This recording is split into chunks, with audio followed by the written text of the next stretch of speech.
Style, ಸ್ವಾಗ್, positive attitude ಅಂತ ಬಂದ್ರೆ ಇವ್ರಿಗೆ ಸ್ಟಾರ್ಟಿಂಗ್.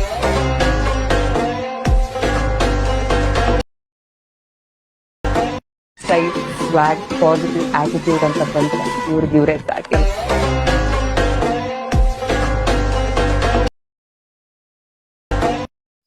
ಹಾಯ್ ಫ್ರೆಂಡ್ಸ್, ಪ್ರಿವ್ಯೂದಲ್ಲಿ ನೋಡಿದ್ರಲ್ಲ ಆ ರೀತಿ ವಿಡಿಯೋನ ಕ್ರಿಯೇಟ್ ಮಾಡ್ಕೊಳ್ಳಲು ಡಿಸ್ಕ್ರಿಪ್ಷನಲ್ಲಿ ಬೀಟ್ ಮಾರ್ಕು ಮತ್ತು ಸೇವ್ ಎಫೆಕ್ಟನ್ನು ಕೊಟ್ಟಿರ್ತೀನಿ. ಅವೆರಡನ್ನೂ ಇಂಪೋರ್ಟ್ ಮಾಡ್ಕೊಳ್ಳಿ, ವಿಡಿಯೋನ ಕ್ರಿಯೇಟ್ ಮಾಡ್ಕೊಳ್ಳಿ. ಇನ್ನೂ ನಮ್ಮ ಚಾನಲ್ನ ಸಬ್ಸ್ಕ್ರೈಬ್ ಮಾಡದೇ ಇದ್ದರೆ ಎಲ್ಲರೂ ಸಬ್ಸ್ಕ್ರೈಬ್ ಮಾಡಿ. Thank you friends.